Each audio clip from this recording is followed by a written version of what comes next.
அனைவருக்கும் வணக்கம். பிடி செல்வகுமார் சார் நேற்று கூப்பிட்டாரு ஃபங்க்ஷனுக்கு வாங்க அப்படின்னு சொல்லிட்டு. ஸோ ஒரு வேளை வந்தால் ஜெயில் சீக்கிரம் ரிலீஸ் ஆகும் அப்படிங்கிற சுயநலன் கருதி நான் வந்து இந்த பொதுநலன் கருதி ஃபங்க்ஷனுக்கு வந்தேன். ஏன்னா வராமல் விட்டால் எதுவும் பிரச்சனையாக இருக்கக்கூடாது, நம்ம ஜெயிலுக்குள்ளே போகிறதுக்குள்ளேயும் ஜெயில் வந்துடணும் அப்படின்னு நினச்சேன். ஸோ இந்த மேடையில் வந்து திருமுருகன் காந்தி அவர்களை பார்க்கறது மிக மகிழ்ச்சியாக இருக்கிறது. அவருடைய ஒரு வீடியோ பதிப்பு இருக்குது, எதுக்காக இந்த போராட்டம் அப்படின்னு, அவருடைய குழந்தையினுடைய குரலாக. அதை கேட்குறப்ப நம்மலாம் எவ்வளோ கொடூரமானவர்கள், சமூக விரோதிகள், நிஜமான சமூக விரோதிகள் நம்ம தான் அப்படின்னு தோணுது.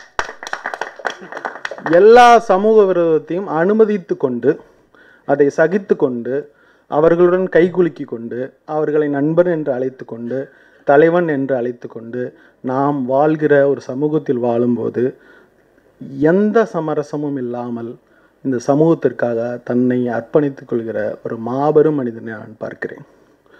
அவர் ஹாஸ்பிட்டலில் இருக்கிறப்ப அவருடைய உணவு விஷமாக கொடுக்கும்போது அவருக்காக குரல் கொடுக்க நான் என் வீட்டை வர தயங்கி நின்ற ஒரு கோழையாகத்தான் என் வாழ்நாள் முழுக்க நான் நின்றிருக்கிறேன். இனிமேலும் நான் அப்படி தான் நிற்பேன் என்று நான் நம்பிக்கையாக கூறுகிறேன். என்னுடைய சுயநலன் கருதி சொல்கிறேன். இந்த சுயநலனை துறந்து பொதுநலனாக ஒருவன் வருவது என்பது மிக சாதாரண விஷயம் இல்லை.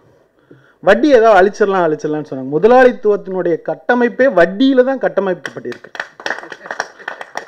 லெனின் மூலதனம் எழுதாமல் இந்த வட்டியை ஒழித்து விடவே முடியாது. இந்த பேங்க்கும் வட்டியும் இந்த லோனும் கூலியும் என்று ஒழிக்கப்பட்டு முதலாளித்துவம் மாறுகிறதோ அப்போதான் வட்டியில சாகிறவங்களோட நிலைமை மாறும். வெறும் நம்ம வந்து பூச்சி காமிச்சிட்டு கூடாது. இந்த வட்டிக்கு வாங்குற ஒரு ஆளை கொண்டுட்டலாம்.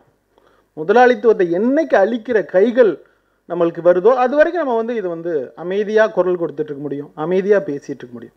அது மட்டும் தான் நடக்க முடியும். கண்டிப்பாக சொல்கிறேன். இன்னைக்கு வந்து பாருங்களேன், நம்ம வந்து ஒரு சின்ன படங்களுக்காக வந்து நிற்கிறோம். ஆனால் சின்ன படங்களுக்கு எங்கே தேட்டர் கிடைக்கிது? பரியன் பெருமாள் ஒரு பெரிய டைரக்டரோட ப்ரொடியூசர், தேட்டர் கிடைக்கல. படம் நல்லா இருக்குன்னு பார்க்கணுன்னா ஃபஸ்ட்டு ஷோ இல்லை. இன்னைக்கு வந்து பேரன்பு நல்லா இருக்கு, மார்னிங் ஃபர்ஸ்ட் ஷோ பார்க்கறதுக்கு தேட்டர் இல்லை. சிறு படங்களுடைய அழிவை நோக்கி நகர்ந்து கொண்டு இருக்கிறது. தமிழ் ரெக்கார்ட்ஸில் சர்வம் தாளமயமும் பேரன்பும் வந்திருக்கு. தயாரிப்பாளர் தங்க தலைவர் இருக்காங்க, எல்லாரும் இருக்காங்க. துப்பறிவாளனா இருக்கார். அவர் வந்து இரும்பு திரை கொண்டு அடக்கிறாரு, என்னென்னமோ செய்கிறாரு. ஒரு தமிழ் ரெக்கார்ட்ஸை கண்டுபிடிக்கலாம்ல இத்தனை வருஷத்தில். அதுக்கு தானே பதவிக்கு வந்தாங்க, எல்லாமே செஞ்சாங்க. இல்லை, எனக்கு பயமாக இருக்குது. நாளைக்கு என் படம் வர்றப்ப ராக்கர்ஸில் படம் வந்துருச்சுன்னா நான் எங்கே போய் நிற்கிறது? இந்த இயக்குனர் சங்கமும் இந்த தயாரிப்பாளர் சங்கமும் தானே அதை என்னை காப்பாற்றணும். சின்ன படம் எடுக்கிறது அவ்வளோ பயம். அவன் ஏன் தேட்டருக்கு போய் பார்க்கணும்னு நினைக்கிறான்? பெரிய ஹீரோ 7 ஹீரோ படங்கள் மட்டும் சிறப்பாக போயிட்டுருக்கும், அதனால் எல்லாரும் அமைதியாக இருக்கிறாங்க. நம்ம இண்டஸ்ட்ரியே அவ்வளோ மோசமாக இருக்குது. நம்ம அவ்வளோதான் எல்லாருமே வந்து நெட்ஃப்ளிக்ஸ் போக வேண்டியதான். சிறு படம் எடுக்கிறவங்க, நல்ல படம் எடுக்கிறவங்க யாரும் தேட்டருக்கு வரதுக்கு ஆளே இல்லை. கிளிக் பண்ணி பார்க்குறேன். 91% பேரன்புக்கு அவ்வளோ ரிவ்யூ. தமிழில் இருக்கிற உலகத்தில் இருக்க எல்லா டேரக்டரும் பேரன்பை பாராட்டியாச்சு. தேட்டருக்கு ராக்கர்ஸில் வந்துச்சுன்னா யார் தேட்டருக்கு போய் பாப்பா? சிறு படங்களுடைய நிலைமை இதுதான் உண்மை. இதை மறைச்சிக்கிட்டு இருக்கோம். ஏங்க தெலுங்கில் படம் வரல? தமிழ் ராக்கர்ஸில் கேஜிஎஃப்ங்கிற படம் வரவே இல்லை. மலையாளத்தில் ஒரு படம் வரல. எந்த லாங்குவேஜிலும் இல்லை. ஏன் தமிழ் ராக்கர்ஸை கண்டுபிடிக்க முடியல? ஸோ கண்டுபிடிச்சு நீங்கள் அமைதியாக இருக்கீங்களா?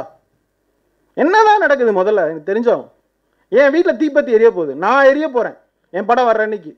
என்னுடைய படம் தோல்வி இங்கே இருக்க கட்டமைப்பால் நடக்க போகுது. அதையும் மீறி நான் ஜெயிக்கணும். எவ்வளோ பெரிய வித்த இந்த பெருச்சாளிகளுக்குள்ளே எப்படி தான் நம்ம வந்து ஒரு மானா வாழ்றது, ஒரு அன்னப்பறவையா வாழ்றது? மறுபடியும் என்னை பெருச்சாலியாக்க சொல்கிறீங்களா? என்னதான் நடக்குதுங்க? இவ்வளோ ஆள் எல்லாரும் கிளம்பி வந்தாச்சு. அப்புறம் என்னுடைய தொழிலுக்காக இளையராஜா ஃபங்க்ஷன் நடத்தணும். நம்ம இணைமாரி நலிந்த கலைஞருக்காக நீங்கள் இளையராஜா ஃபங்க்ஷன் நடத்தணும். நாளைக்கு ரமானை கூப்பிட்டு நீங்கள் நடத்தணும். நான் நலிவடைஞ்சிருவேன்ல. சிறுபடம் எடுக்கிற தயாரிப்பாளர்கள் டைரக்டர் நலிவடைஞ்சிருவான். கண்டிப்பாக நம்மளுக்கு விஜயோ அஜித்தோ கால்ஷீட் கொடுக்க போகிறதில்ல, மிஸ்கின் சாருக்கோ எனக்கோ கொடுக்க போகிறதில்ல. ஸோ நாங்கள் ஒரு புதுமுகத்தையோ ஒரு சிறு ஹீரோ வச்சு தான் பண்ணுவோம். ஏன் கண்டுபிடிக்க முடியல? ஷட் டவுன் பண்ணுங்க தமிழ் இண்டஸ்ட்ரியே. முதல் இதை கண்டுபிடிங்க. ஏன் தெலுங்குல மலையாளத்தில் வரலங்க? ஒரு ராக்கர்ஸ் இல்லை. இன்னைக்கு அப்லோட் இருக்குங்க. தமிழ் ராக்கர்ஸ் எதில் இருக்குன்னு எனக்கு தெரியுது. ஒரு மலையாளத்தில் 6 மாதத்துக்கு முன்னாடி வந்த படத்தை என்னால் பார்க்க முடியல. இதை சரி பண்ணாமல் நம்ம சிறுபடங்களுடைய ஆடியோ ரிலீஸ்க்கு போகிறப்ப எனக்கு மனசுலாம் வலிச்சிச்சு. ஐயோ போய் பாராட்டிட்டு வந்துடுவோம், பாவம் அவங்க ரிலீஸ் பண்ணுறதுக்குள்ளேயும் தியேட்டர் கிடைக்காது, ஷோ கிடைக்காது, நல்ல இடம் கிடைக்காது, அதுக்குள்ளே ராக்கர்ஸில் மாலில் 1 ஹவருக்கு 40 ரூபா. ஒரு பைக் பார்க் பண்ணால், கார் பார்க் பண்ணால் 120 ரூபா. ஒரு கார் இதையெல்லாம் அழிக்கிறேன் ஒழிக்கிறேன்னு சொல்லிட்டு தான் நீங்கள் வந்தீங்க.